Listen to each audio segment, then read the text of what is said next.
Hey everybody, my name is Ashish and you are watching my channel Solution Optimum जहां आपको education और news related updates मिलता रहता है।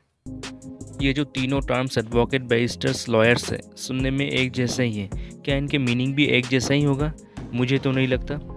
आपको क्या लगता है? जो भी हो, कन्फ्यूजन में रहना अच्छी बात नहीं है। तो चलिए हम डिटेल में जान लेते हैं कब और कहाँ इन तीनों टर्म्स का यूज़ किए जाते हैं। आज का वीडियो भी बहुत ज़्यादा ही इंटरेस्टिंग होने वाला है, आपको बहुत कुछ जानने को मिलेगा, तो वीडियो को बिल्कुल भी स्किप मत कीजिएगा।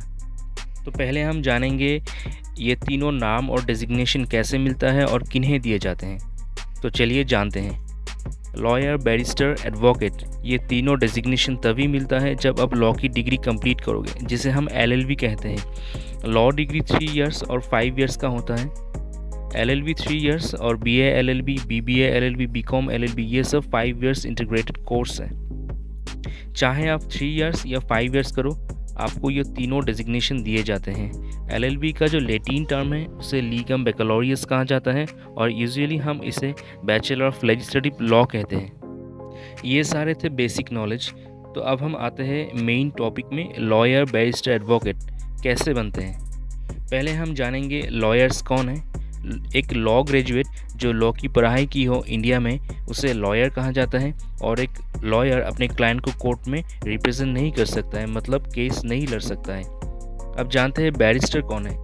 एक लॉ ग्रेजुएट जो इंग्लैंड में अपने लॉ की पढ़ाई की हो, उसे बैरिस्टर कहा जाता है। और एक लॉयर की तरह ही एक बैरिस्टर भी अपने क्लाइंट को कोर्ट में रिप्रेजेंट नहीं कर सकता है।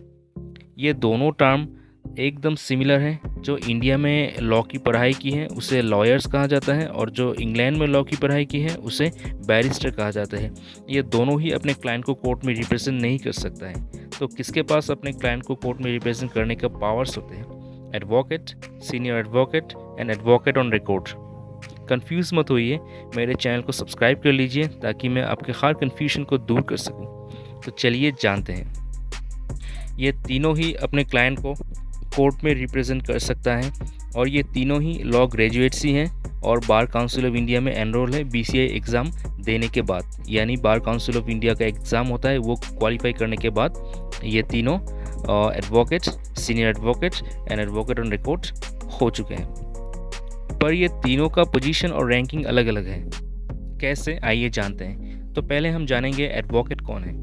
एक लॉयर और बैरिस्टर को लाइसेंस मिलता है BCI एग्ज़ाम क्लियर करने के बाद कोर्ट में प्रैक्टिस करने का। तब से वो बन जाता है एक एडवोकेट और तभी एक एडवोकेट अपने क्लाइंट को कोर्ट में रिप्रेजेंट कर सकता है। अब सीनियर एडवोकेट कैसे बनते हैं। कोई भी एडवोकेट को मिनिमम 10 इयर्स का प्रैक्टिस किया होना चाहिए और कितने केसेस में अपीयर्ड हो चुका है और कितने उनके फेवर में आया है। और ये सीनियर एडवोकेट का डेजिग्नेशन मिलता है आइदर बाय सुप्रीम कोर्ट और high court, section 17 of the advocate act 1961 on the basis of experience and knowledge and has completed the age of 45 years. उनके 45 ईयर्स हो जाने चाहिए। तो अब आते हैं फाइनली एडवोकेट ऑन रिकॉर्ड कैसे बनते हैं। जैसे कि हर कोर्ट का कुछ नियम होते हैं, उसी तरह सुप्रीम कोर्ट के भी अपने कुछ नियम हैं। सिर्फ और सिर्फ एक AOR ही सुप्रीम कोर्ट में केसेस फाइल कर सकता है, किसी और को ये परमिशन नहीं है, सिर्फ AOR को ही है। क्योंकि वो जानते हैं सुप्रीम कोर्ट कैसे फंक्शन करता है, उनके रूल्स क्या है। AOR बनने के लिए एलिजिबिलिटी कुछ इस प्रकार है। वो क्या है, आइए जानते हैं।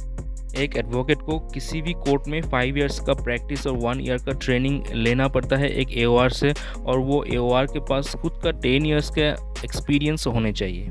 ट्रेनिंग ख़त्म होने के बाद वो एडवोकेट एलिजिबल हो जाता है AOR एग्ज़ाम के लिए और वो AOR exam supreme court conduct करवाता है। इस AOR एग्ज़ाम को क्वालिफाई करने के बाद कोई भी एडवोकेट AOR बन जाता है और वो तब से सुप्रीम कोर्ट में केसेस फाइल कर सकता है। तो ये रहा एक detail explanation of lawyer, barrister's and advocates. मुझे उम्मीद है कि आपको पूरा डिफरेंस समझ में आ गया है और फिर भी कोई कन्फ्यूजन है तो आप मुझे कमेंट सेक्शन में कमेंट कर सकते हो। आपके नॉलेज को इंक्रीज़ करने के लिए स्क्रीन पर आया हुआ कोई भी एक वीडियो आप देख सकते हो।